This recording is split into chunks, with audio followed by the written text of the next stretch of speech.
Amém. A gente vai continuar o nosso estudo, no livro de Atos. E coube a mim hoje continuar em Atos 6, do versículo 8 até o versículo 15. Semana passada, o pastor trouxe o início do capítulo 6. E é muito interessante a gente parar para pensar no capítulo 6, porque o capítulo 6, Lucas, ele tenta preparar o cenário para a pregação de Estevão e o martírio de Estevão. Então Lucas, ele monta todo uma introdução mostrando como Estevão foi escolhido junto com os outros 6 diáconos, E ele tenta montar um cenário para que chegue no ápice desse relato. E o ápice desse relato é o capítulo 7, em que Estevão vai se defender perante o Sinédrio, trazendo o maior sermão de Atos dos Apóstolos. O capítulo 7, a pregação de Estevão, ela é tão comprida, ela é tão grande, que ela ocupa 5% do livro de Atos. E muitas pessoas que pregam esse texto entendem que do capítulo 6, versículo 8, até o capítulo 8, versículo 1, ou seja, 6:8, que é o que a gente vai ver hoje, 6:8 ao 6:15. Muitos pregadores começam a pregar no versículo 8 e vão até o capítulo 8, versículo 1, ou até o capítulo 8, versículo 3, porque é uma história só. Mas para não ser uma leitura muito cansativa e a gente poder meio que sugar um pouquinho mais do texto, puxar um pouquinho mais daquilo que ele quer dizer, daquilo que ele quer falar, aí a gente vai dividir um pouquinho. Eu não sei aí se o preletor aí, o pregador da próxima semana vai pregar o capítulo 7 inteiro de uma vez só, mas tem riquezas grandiosas nesse texto que a gente pode aprender muito com isso. Então, assim, na pregação passada, o pastor ele falou sobre a escolha dos diáconos. E o interessante é que os apóstolos dizem assim para as pessoas escolherem 7 homens cheios do Espírito Santo para entregar a cesta básica. Olha só que interessante. Ele falou lá no capítulo 6,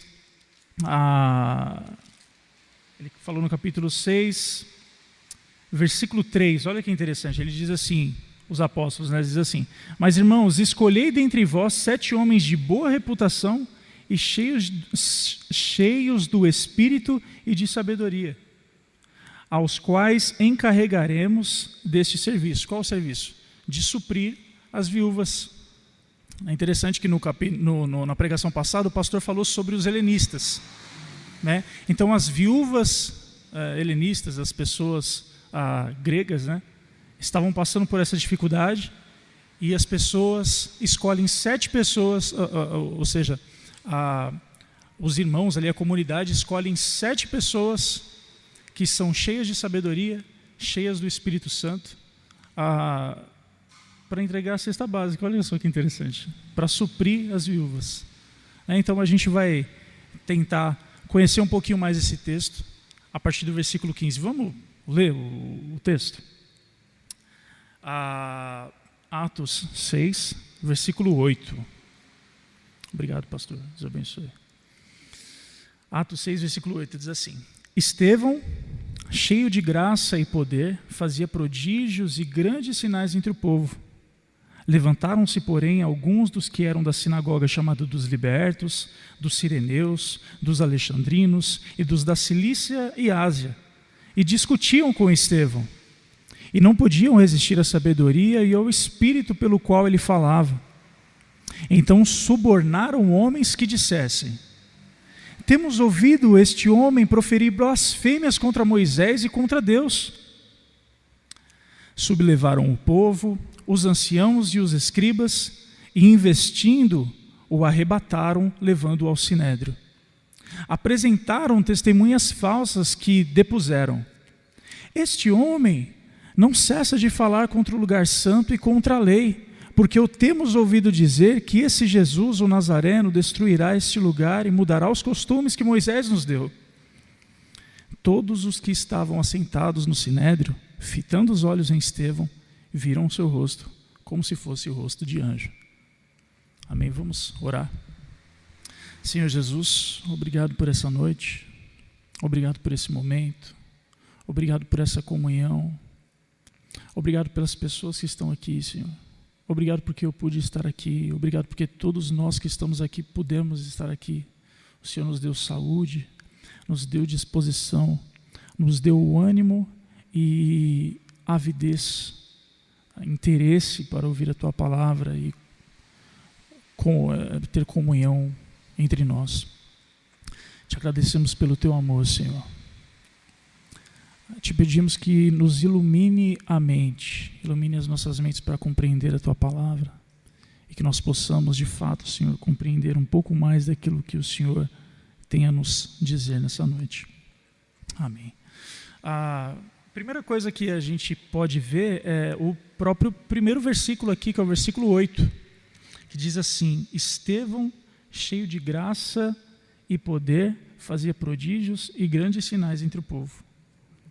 Esse Estevão a gente já viu agora na introdução, quando eu estava falando agora. Estevão, quem era Estevão?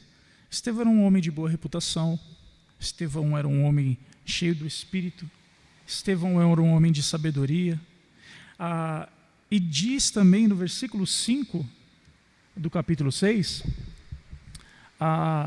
que Estevão era um homem cheio de fé e do Espírito Santo. Então ele tinha todas essas características, todas essas qualidades. E uma outra coisa é que ele fazia prodígios e grandes sinais entre o povo. A gente viu na semana passada que essas pessoas deveriam suprir necessidades alimentícias, necessidades talvez até financeiras, quem sabe, mas de certa forma gerir entregas de alimentos, fazer uma ação social lá. E o interessante é que para esse tipo de atividade eles escolheram pessoas cheias do Espírito Santo. Para esse tipo de atividade eles escolheram pessoas cheias de fé, cheias de sabedoria. E eu fico pensando assim, eu preciso ter fé, sabedoria, eu preciso ser cheio do Espírito Santo para fazer ação social, para ajudar irmãos da minha igreja, para suprir necessidades. A partir daí, quando a gente vê isso, a gente percebe que os trabalhos na igreja, os trabalhos em comunidade, são muito mais sérios e profundos do que a gente pensa. Porque a gente não está suprindo a necessidade de uma pessoa qualquer. Eu não sou pai, mas existem pais aqui hoje, e que fazem o possível para suprir a necessidade dos seus filhos. Hoje lá no aeroporto eu atendi uma senhora que ela estava muito desesperada, porque ela fazia 2 dias que ela estava lá no aeroporto e não conseguia embarcar, cara. Ela estava com uma filha pequena e uma filha um pouquinho maiorzinha, e aí durante o atendimento ela muito estressada, e no atendimento é assim, a gente tem que sempre estar tratando a pessoa bem e tal. Cara, aí eu lembro que eu resolvendo o problema dela, eu falei assim, caramba, uma mãe, ela mata ou ela morre pelo filho, cara. Um pai, ele mata ou ele morre pelo filho. E quando a gente percebe a profundidade do amor que um pai sente pelo filho, e que nós, podemos ser encarregados de suprir necessidades dos filhos de Deus, olha que interessante. A gente percebe que a atividade na igreja é bem mais profunda do que a gente pensa. Por isso que a gente não deve desprezar o serviço de ação social que temos aqui. Por isso que a gente tem que colocar em primazia, às vezes, o serviço social. Porque nós suprimos necessidades de pessoas que são filhas de Deus. O próprio Jesus diz, né, que se nós que somos homens maus, sabemos dar boas coisas aos nossos filhos, quanto mais Deus, o Pai que está no céu. Então imagina a importância que Deus dá aos filhos dele que estão passando necessidade. Daí a importância de que essas pessoas que estão passando necessidade sejam supridas por pessoas que sejam cheias de fé, sejam supridas por pessoas que sejam cheias do Espírito Santo, que compreendem a noção do que é ser filho de Deus e do que é ser um irmão ajudando um outro irmão. Isso é muito, muito sério. E uma outra coisa que o texto fala é que Estevão ele fazia prodígios e grandes sinais entre o povo. Estevão era um cara que ele não ficava preso numa coisa só. Eu não quero discutir aqui milagres e prodígios, eu não quero falar sobre isso, porque esse é um tema que dá treta. Sempre tem treta, né? Mas é um tema meio... mas a Bíblia diz que ele fazia prodígios e grandes sinais entre o povo. E tirando a parte do milagre de lado, essas coisas, mas olha só que interessante. Ele não era preso a somente uma coisa dentro da igreja. Ele não era preso a somente uma coisa na comunidade. Ele não era o cara que fala assim, eu só canto só, eu não prego. Eu só faço parte do corpo de intercessão da igreja, eu não vou evangelizar. Eu só prego aqui dentro da igreja, eu não vou sair lá na rua para evangelizar ninguém. E quantas vezes eu como baixista e tocando assim, eu já participei de grupos em que aqui na igreja é legal porque cada um ministra um pouco, né? Então cada um toda hora está ministrando alguma coisa, de vez em quando eu ministro, de vez em quando o pastor ministra, a Dani ministra, a Chile ministra. Mas tem lugares que você vai ouvir, vai participar do grupo de louvor e a pessoa fala assim, não vou ministrar. Por quê? Porque não é minha função. E aí a pessoa esquece de que ela está servindo aos filhos de Deus e que ela deveria suprir na adoração, servir durante a adoração. E aí é interessante porque na semana passada nós vimos que Estevão foi escolhido e agora nós estamos vendo Estevão sendo meio que perseguido e debatendo com os helenistas lá, né? A gente não sabe quanto tempo passou disso, do momento em que ele foi escolhido até o momento em que ele fez essa pregação do capítulo 7. Mas existem alguns estudiosos aí que dizem que do Pentecostes até essa pregação de Estevão demorou mais ou menos uns 6 a 7 anos aí. Algumas controvérsias. Mas é interessante a gente olhar e perceber que a gente precisa olhar com cautela para as Escrituras e tentar descobrir o que está acontecendo. O cenário por trás. Sabe, ver o que está acontecendo aqui. E aí, uma outra coisa, né? Ele não se restringe a fazer uma coisa só. O que a gente pode tirar disso já assim de cara? É que nenhum de nós devemos tomar uma coisa somente para fazer. Eu acredito no chamado. Por exemplo, o pastor é chamado para ser pastor. Ele cuida de pessoas. Ele ensina. Ele trata de problemas de casais, problemas de família. Mas eu acredito que ele, se precisar, ele vai entregar comida na rua. Ele auxilia lá na Cristolândia. É problema seu isso? Não. Não é problema do pastor, cara. Mas ele se sente na obrigação e no chamado de olhar e falar assim, eu preciso suprir as necessidades dos meus irmãos que também são filhos de Deus. E isso também é um tapa na minha cara, porque às vezes eu podia fazer mais e não faço. Às vezes eu fico tocando, cantando e pregando. Eu não sei se Deus tem um chamado para mim, às vezes, lá na rua, né, falando com os mendigos, ou não sei. Mas é importante olhar para isso e falar assim, olhar para Estevão e falar assim, a primeira coisa que eu posso fazer é pensar que no meu ministério eu preciso ser cheio de fé, cheio do Espírito Santo, e não me restringir a uma coisa só. O Rodrigo e a Teca estiveram lá em casa e a gente estava conversando sobre alguns assuntos. E no meio do assunto eu lembrei de um amigo que falava assim, ele ficou 10 anos, 20 anos na igreja e toda a pregação que ele falava era assim: eu só prego que Jesus cura, salva, batiza e leva para o céu. Eu só sei falar isso, eu só sei falar isso. Pô, cara, mas você está 10 anos na igreja, não se aprofundou, não sabe falar algo a mais? A gente tem que se aprofundar nas coisas do Evangelho, a gente tem que se aprofundar no Evangelho, fazer mais do que aquilo que a gente sabe fazer. O próprio autor da carta aos Hebreus diz que nós, pelo tempo que as pessoas são cristãs, já deveriam ser mestres em teologia. Aí quando eu olhei esse texto, eu falei, caramba, pelo tempo que eu tenho de cristão, eu já deveria ser mestre em teologia? Meu Deus do céu. Então o trabalho na comunidade, o trabalho na vida da igreja, ele é mais profundo e mais sério do que a gente pensa. Continuando, né? O versículo 9 diz assim, depois que Lucas ele dá essa introdução de que Estevão fazia milagres e prodígios, ele diz assim: levantaram-se, porém, alguns dos que eram da sinagoga chamada dos libertos, dos sireneus, dos alexandrinos e dos da Cilícia e Ásia, e discutiam com Estevão. O que está escrito ali levantaram-se, porém.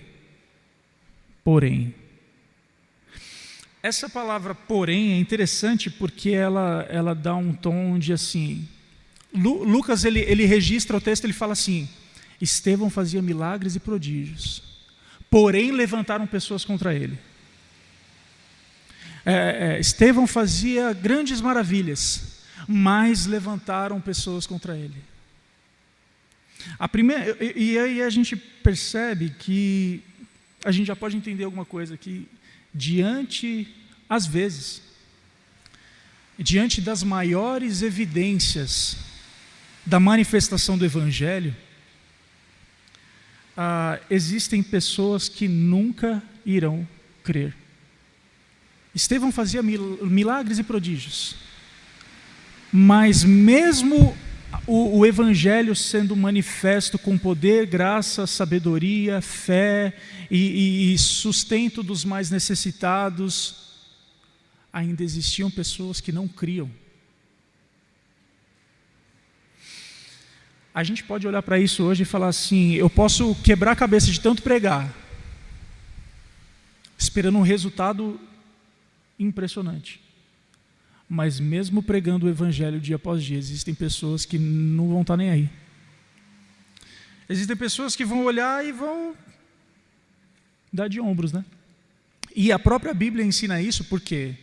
Porque ela mostra no Antigo Testamento, por exemplo, Israel. Durante os 40 anos que eles peregrinaram naquela terra, saindo do Egito até a terra de Canaã, quantas vezes Deus supriu dia após dia as necessidades do povo e o povo se rebelava contra Deus? Era maná que caía do céu, era as sandálias e as roupas que cresciam junto com o corpo deles. Imagina que você tem 5 anos de idade e aí você faz 30 anos e sua roupa está nova. Olha que doideira. Isso é um milagre de Deus. O maná, a água que saía da rocha, os corvos e as cordonizes lá que Deus mandava lá quando o povo queria carne. Mas mesmo assim, existiram pessoas que não creram. E a maioria daquele povo não creu. A ponto de somente 2 famílias entrarem na terra prometida. Olha que interessante. Um outro exemplo são os profetas do Antigo Testamento. Livro após livro, profecia após profecia, mensagens após mensagens. Eles tentavam trazer o povo ao arrependimento. Mas o povo se desviava, ia servir a outros deuses, ia se prostituir, e se desviavam. E a maioria deles se desviavam do Evangelho. O próprio Jesus disse: quantas vezes eu quis te ajuntar como uma galinha junta os pintinhos, mas vocês não deram ouvido à minha voz. Quantas vezes Jesus chamou os próprios fariseus ao arrependimento e eles não deram ouvido. Sabe o que isso mostra? isso nos mostra que, diante de todas essas rejeições do Evangelho, até chegar em Estevão, aí, que ele fala e ele faz prodígios e milagres e não sei o que, faz um monte de coisa, e as pessoas não aceitam, isso nos ajuda a compreender uma coisa, que na salvação Deus é soberano. O homem não tem o poder de escolher a Deus. O homem, no seu estado natural, ele sempre vai rejeitar a Deus. Isso nos mostra que Deus salva pessoas. É Deus quem escolhe, é Deus quem chama, é Deus quem traz, é Deus quem capacita, é Deus quem revela o Evangelho às pessoas. É Deus quem atrai as pessoas ao Evangelho. Porque se não fosse Deus, as pessoas iam crer. Porque qualquer um hoje que de fato vê um milagre verdadeiro, não essas porcariadas que a gente vê na televisão, mas se uma pessoa vê de fato algo verdadeiro, eu falo assim, moço, porque tá cheio de gente aí que fala que cura os outros, mas se você cura então vai lá no hospital do câncer e vai curar os cancerosos lá. Pega o pessoal que está com AIDS e vai curar os aidéticos, né? Pega aí a mãe que perdeu o filho no tiroteio e tal, e ressuscita o menino lá. Eu fico revoltado, eu perco o raciocínio. Se a gente visse de fato esses milagres, a gente ia achar muito louco, ia falar, nossa, cara, ia se impressionar de fato. Mas, por mais que isso existisse hoje, quem revelaria o Evangelho seria o próprio Deus. O homem não tem capacidade de escolher a Deus. É Deus quem escolhe o homem. É por isso que se levantavam pessoas contra Estevão. Porque essas pessoas não eram escolhidas por Deus. Essas pessoas ouviam a mensagem e rejeitavam o Evangelho. Porque Deus não atraía essas pessoas para o Evangelho. Levantaram-se, porém, aí entra alguma coisinha aí, uma curiosidadezinha para a gente ver, né, que ele fala assim, levantaram-se, porém, alguns dos que eram da sinagoga chamada dos libertos, dos sireneus, dos alexandrinos e dos da Cilícia e Ásia. O que é essa sinagoga dos libertos? Que trem é esse, né? Como diz os mineiros. Que negócio doido é esse negócio de libertos? Tem algumas linhas de raciocínio, né? Teve um general chamado Pompeu, em 63 a.C., e ele era romano. Ele escravizou alguns judeus, ele capturou os judeus, prendeu os judeus em Roma. E depois, ele soltou essas pessoas, depois de muitos anos. Ou seja, esse general libertou esses judeus, libertou essas pessoas, ou os helenistas, né? Libertou eles. E aí, no período intertestamentário, para que a adoração não ficasse só restringida ao templo, criaram-se igrejas, sinagogas. E nessas igrejas, nessas sinagogas, as pessoas se reuniam para adorar a Deus ali. Então, existia ali uma sinagoga dessas pessoas que foram libertas, dessas pessoas que haviam sido presas e agora foram libertas. Então, por isso que é chamado sinagoga dos libertos. E aí entra aí muita gente falando que existia uma sinagoga para os libertos, para os alexandrinos e não sei o quê, não sei o quê, não sei o quê. Mas parece que era uma sinagoga em que se reunia várias pessoas, tanto da Ásia, tanto da Cilícia, eles se reuniam juntos. Eu estou explicando de uma maneira bem simples, mas é basicamente isso. As pessoas que foram libertas comungavam na sinagoga com pessoas de outras regiões para adorar a Deus. E aí eles discutiam com Estevão. Ou seja, eles se levantaram, tomaram uma posição de ir contra Estevão e discutir com ele. A gente não sabe por que eles discutiam com Estevão. É bem provável que Estevão, ele pregava enquanto ele distribuía cestas básicas. E com certeza ele falou alguma coisa que o pessoal não gostou. E aí, dá treta. Aí o pessoal queria arrumar problema com ele. Olha só que interessante. No versículo 11 diz assim, A gente não sabe bem por que eles discutiam com Estevão, mas no versículo 11, olha só o que diz no versículo 11. Levantaram-se pessoas lá, tal, e eles falam assim: temos ouvido este homem proferir blasfêmias contra Moisés e contra Deus. Então talvez seja alguma coisa que ele esteja falando a respeito de Moisés que eles não aceitavam. E no versículo 13 e 14 também assim diz assim: este homem não cessa de falar contra o lugar santo e contra a lei, porque o temos ouvido dizer que esse Jesus o Nazareno destruirá este lugar e mudará os costumes que Moisés nos deu. E aí a gente lembra que Jesus, ele profetizou contra o templo. Quem acompanhou o Evangelho de Lucas, a gente vai lembrar que Jesus ele falou: está vendo esse templo? Não restará pedra sobre pedra. E teve uma outra parte que Jesus falou em João 2 lá, eu acho que é isso, João alguma coisa. Jesus fala assim: eu derrubarei o templo e edificarei em 3 dias. Talvez Estevão esteja falando alguma coisa sobre isso, sobre a destruição do templo, quem sabe, não? E aí essas pessoas ficam revoltadas com ele, porque é o seguinte, quando se fala sobre o templo ou contra Deus, na religião judaica você é apedrejado. Então acontecia isso, né? Mas uma coisa interessante é que eles discutiam com Estevão. E o que a gente pode aprender com isso? Que não foi Estevão quem iniciou o debate, não foi Estevão quem começou a briga, foram os helenistas, foram os outros.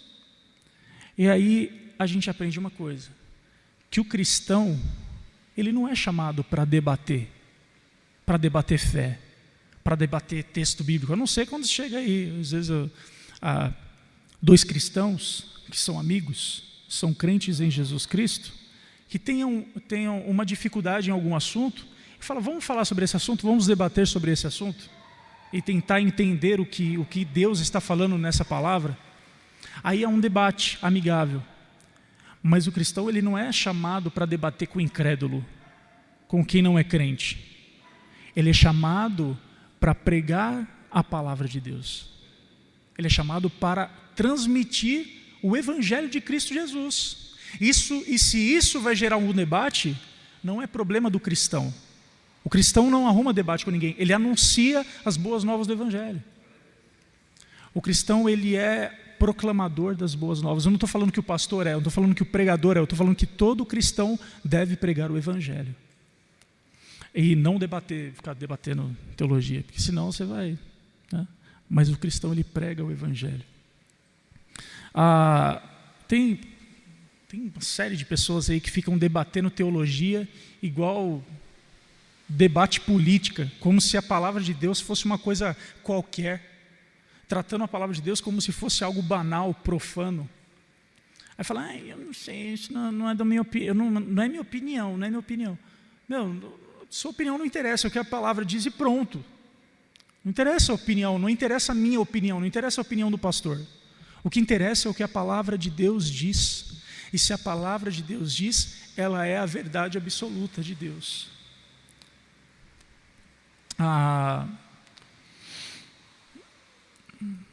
O que é interessante, eu estava pensando sobre isso, é que, por que eu estou falando isso? Que o cristão, ele deve pregar o Evangelho e não debater.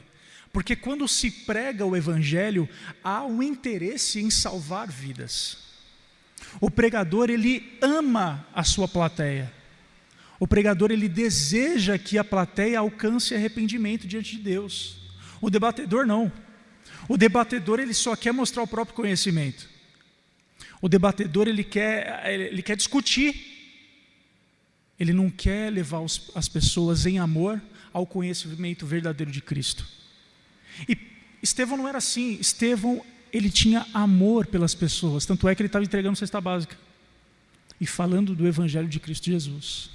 E é para isso que nós fomos chamados, não para debater, nos enriquecendo em nossa sabedoria, mas a dar honra e glória à soberania e sabedoria de Deus através da proclamação do Evangelho.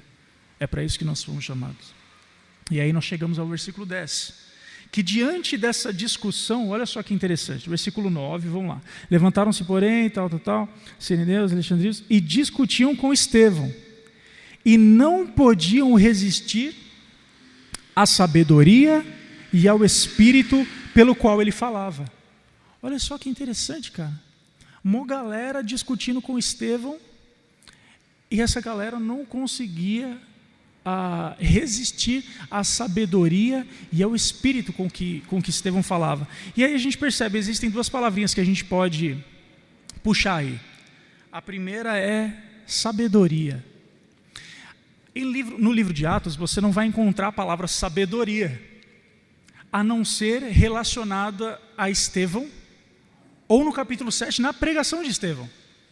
A gente vai ver essa palavra sabedoria, por exemplo, falando que quando os apóstolos dizem assim, escolham homens de sabedoria, primeira vez que você encontra.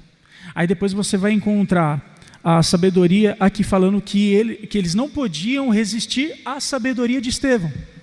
Depois você vai ver Estevão pregando, falando que Moisés era sábio.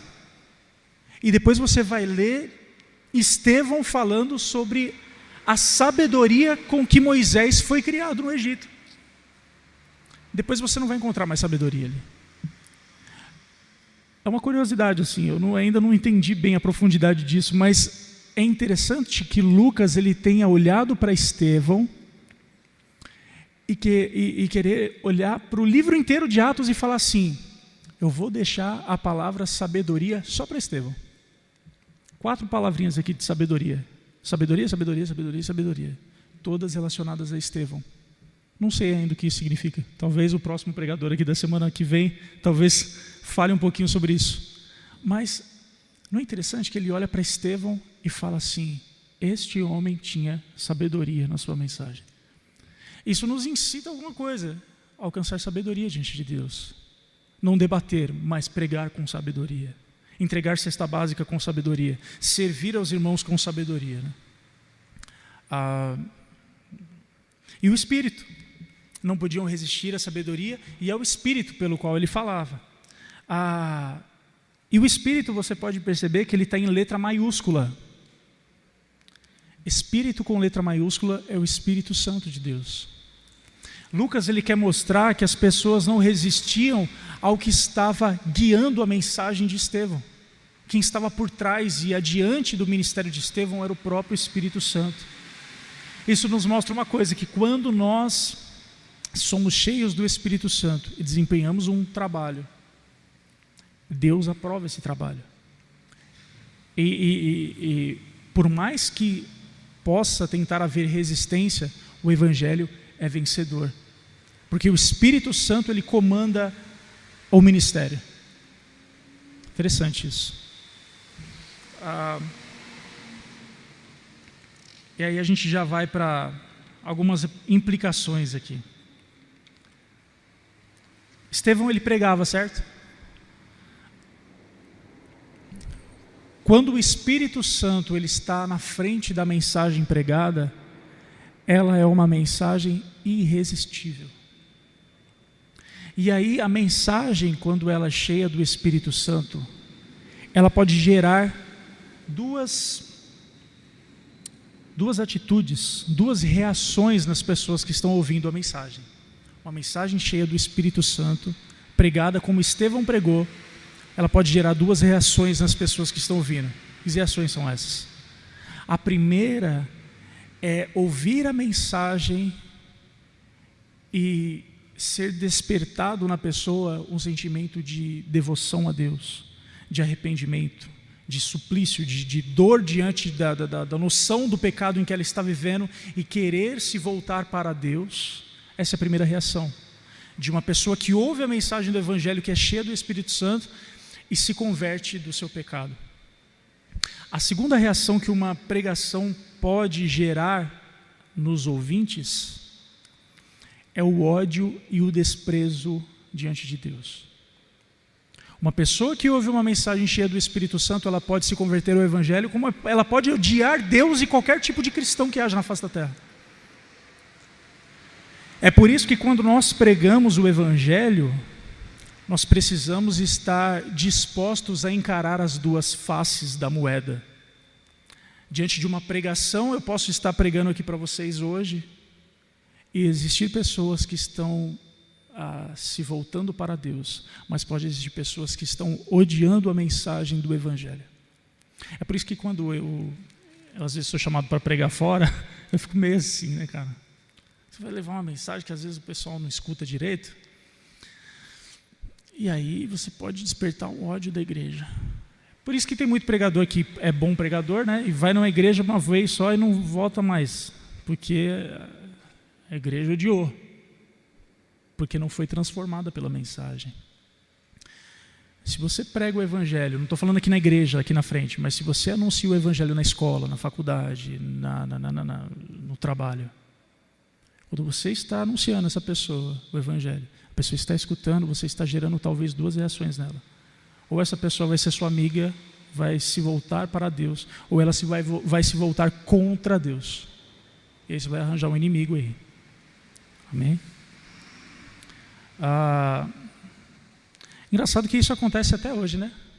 Já reparou aquelas pessoas que vêm na igreja, aí o culto é uma bênção, tem uma mensagem boa, a pessoa nunca mais volta, velho. Vai embora, a pessoa some, aí não volta mais. E você vai ver, a pregação foi uma bênção, foi uma pregação cheia do Espírito Santo de Deus, por isso que essa pessoa não volta mais. É engraçado, né? Interessante isso. E aí, beleza, diante disso, o que eles fizeram? Quando esses caras perceberam que eles não podiam resistir ao debate com Estevão, quando eles perceberam, a gente não vai resistir a esse cara, a sabedoria e o espírito com que ele prega é muito superior a todo o nosso entendimento. O que a gente vai fazer? A gente vai agir com safadeza, igual o pastor fala. A gente vai subornar as pessoas para dizer que esse cara está falando mal do templo. Mano, e aí você, numa religião judaica daquela época, você fala contra o templo e contra Deus, aí é morte. Porque, olha só o que diz, deixa eu pular isso, né? Eles subornaram pessoas, né? Assim, de vez em quando eu pego a minha colinha aqui. Interessante que eles subornaram pessoas para agir contra Estevão, e com Jesus foi da mesma forma. Jesus foi injustiçado. Tanto é que a Bíblia fala que se levantaram pessoas no sinédrio para acusarem Jesus, mas os testemunhos deles não eram coerentes, tal, e eles queriam acusar Jesus de alguma coisa, pegar Jesus de alguma coisa. E aí, olha que interessante, eles blasfemam, eles dizem que existem blasfêmias contra Moisés e contra Deus. Quando ele fala contra Moisés, é contra o Pentateuco, contra os 5 primeiros livros da Bíblia, contra a lei e contra Deus. Olha só que interessante o que diz lá em Levítico, se você quiser colocar, Douglas, Levítico 24:16. Olha o que está escrito em Levítico 24:16, olha só. Aquele que blasfemar o nome do Senhor será morto, toda a congregação o apedrejará, tanto o estrangeiro como o natural. Tanto o estrangeiro como o natural, blasfemando contra o nome do Senhor, será morto. Então, aqueles caras que queriam matar Estevão de verdade, eles subornaram pessoas para dizer que Estevão estava blasfemando contra Moisés e contra Deus. E aí o que iria acontecer? Por ter mais de 2 ou 3 testemunhas, eles iam matar Estevão. E aí diz aqui no versículo 12, né? Sublevaram o povo, os anciãos e os escribas, e investindo arrebataram, levando ao sinédrio. Algumas semanas atrás a gente viu que os apóstolos caíam na graça do povo. Algumas semanas atrás a gente viu que o povo apoiava o ministério dos apóstolos. Algumas semanas atrás a gente viu que as pessoas do sinédrio ficaram com medo de agirem com violência com os apóstolos, ficaram com medo de serem apedrejados pelo povo. Ficaram com medo. E agora esses caras conseguem sublevar, influenciar o povo, que antes amava os apóstolos e agora estão do lado do sinédrio. E agora, já que até o povo está do lado do sinédrio, até o povo está contra os apóstolos, o que o Sinédrio quiser fazer com eles, eles vão fazer. Eles não têm mais restrição. Se eles quiserem matar agora Estevão, até o povo está apoiando, então vamos matar geral. Olha só como a astúcia maligna do homem é pesada, né? O arrebataram levando ao Sinédrio. Essa é a terceira vez que o povo de Deus é submetido a isso. Primeiro foi Pedro e João, depois que eles curaram o aleijado lá na porta do templo. Aí depois levaram todos os apóstolos, aquela parte que o anjo liberta eles, tal. E agora a terceira vez com Estevão aqui. E aí vai ser o primeiro martírio, né? E aí no versículo 13 diz assim: versículo 13: apresentaram testemunhas falsas que depuseram: este homem não cessa de falar contra o lugar santo e contra a lei. Porque o temos ouvido dizer que esse Jesus, o Nazareno, olha só, esse Jesus, a gente tem ouvido dizer que esse Jesus aí, ó, esse Nazareno, esse qualquer um, que morreu, destruirá este lugar e mudará os costumes que Moisés nos deu. É interessante que ele fala sobre os costumes que Moisés nos deu. Quando esse povo está falando dos costumes, eles não estão falando da lei, eles não estão falando dos 5 primeiros livros da Bíblia, eles não estão falando daquilo que Moisés deixou, eles estão falando dos costumes que os escribas acrescentavam às leis. Por exemplo, a Bíblia diz, em Deuteronômio, eu acho, diz assim que você tem que atar a palavra de Deus com a sua mão e com a sua cabeça. O que Deus quer dizer com isso? O que a lei quer dizer com isso? Que a sua obra tem que ser influenciada pela lei de Deus. E que a sua mente, o seu intelecto tem que estar voltado para as coisas de Deus. Mas aí não, aí os caras vão e inventam os costumes. Qual que era o costume? Os caras atavam umas caixinhas na cabeça ou na mão. Essas caixinhas eram chamadas de filactérios. Era igual a caixinha de promessa que a gente tinha antigamente, em que eles colocavam versículos. Não existiam versículos naquela época, né? Mas eles atavam versículos da lei no braço. E quanto maior era a caixinha dos caras, maior era a religiosidade dele e maior era o seu zelo para com os costumes. E isso aí eles olham para os costumes e falam assim: não, os costumes têm a mesma relevância que a lei. Olha só que ridículo. E aí eles fazem isso.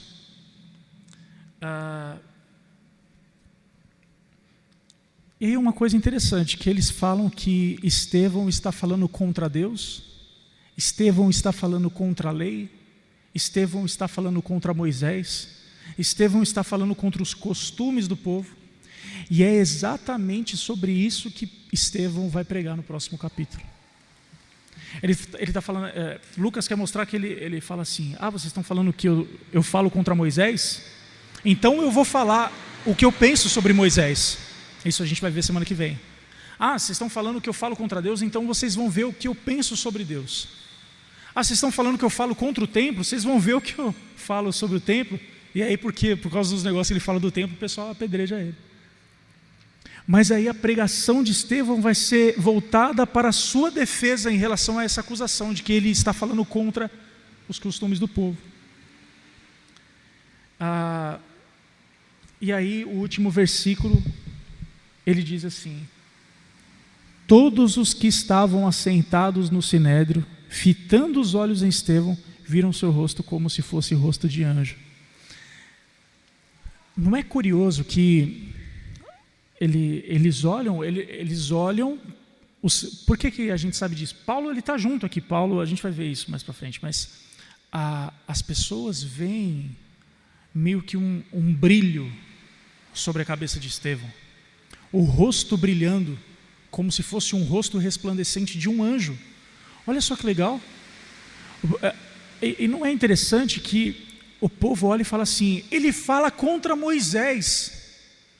Mas Deus, ele meio que prega uma peça no povo. Porque quando Moisés, ele recebeu a lei, ele ficou os 40 dias lá no Monte Sinai, ele desceu com o rosto resplandecente. E não é interessante que Deus, ele faz a mesma coisa com Estevão? para confirmar que Estevão não estava falando contra Moisés. Ele estava aprovando aquilo que Moisés falava. E aí Deus vai e coloca brilho no rosto de Estevão. Olha que interessante. E aquele povo mesmo assim não consegue entender isso. Deus faz com que o rosto de Estevão brilhe como um rosto de anjo, mostrando assim que ele estava aprovando a interpretação de Estevão em relação a Moisés, mas o pessoal não entende. O mesmo Deus que fez o rosto de Moisés brilhar, era o mesmo Deus que estava fazendo o rosto de Estevão brilhar, mostrando que Estevão estava correto. E aí, cara, isso é muito interessante, né?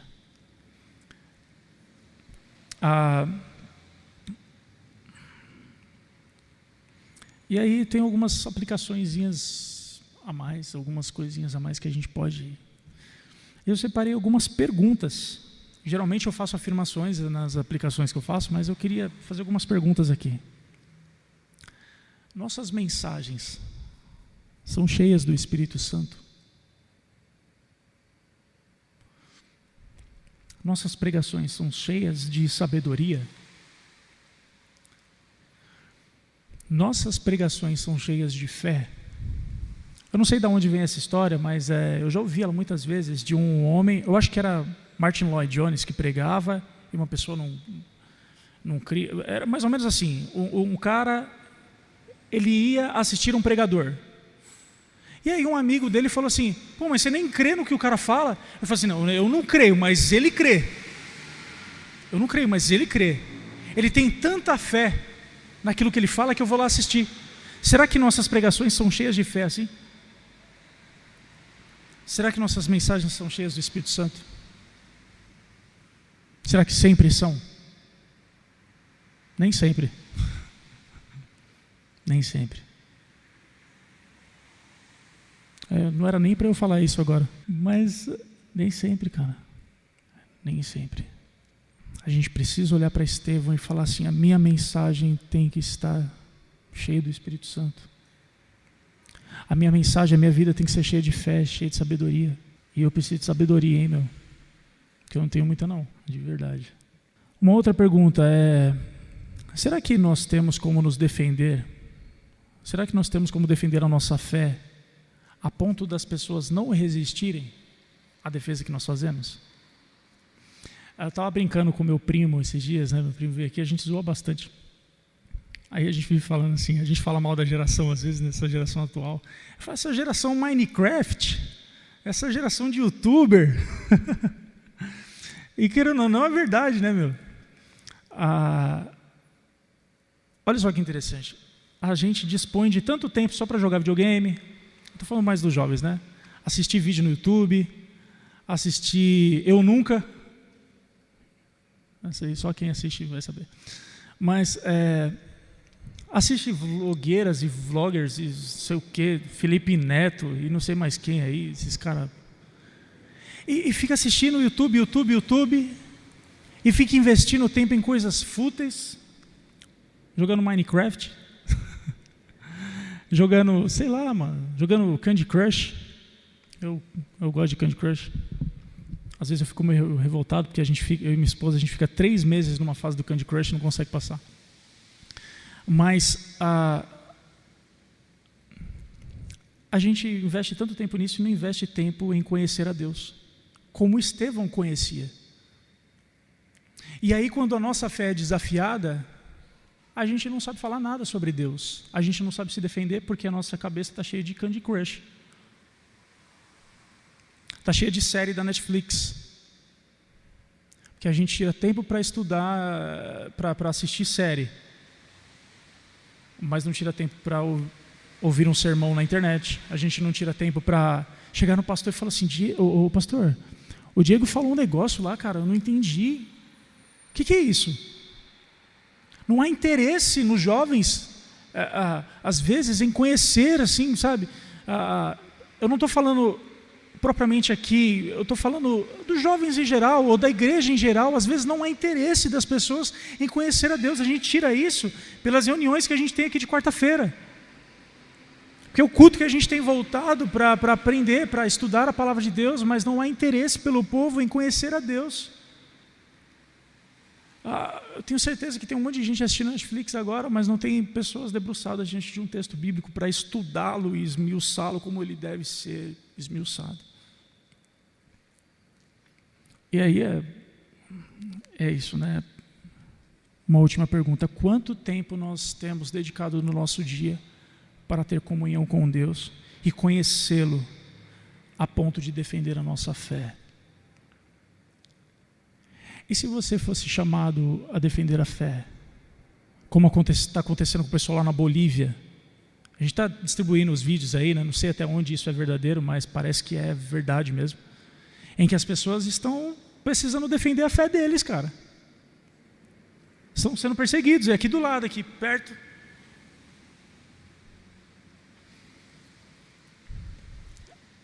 Se nós não conhecermos a palavra de Deus, se nós não conhecermos as Escrituras, se nossa cabeça estiver recheada de Netflix, estiver recheada de Mortal Kombat, estiver recheada de...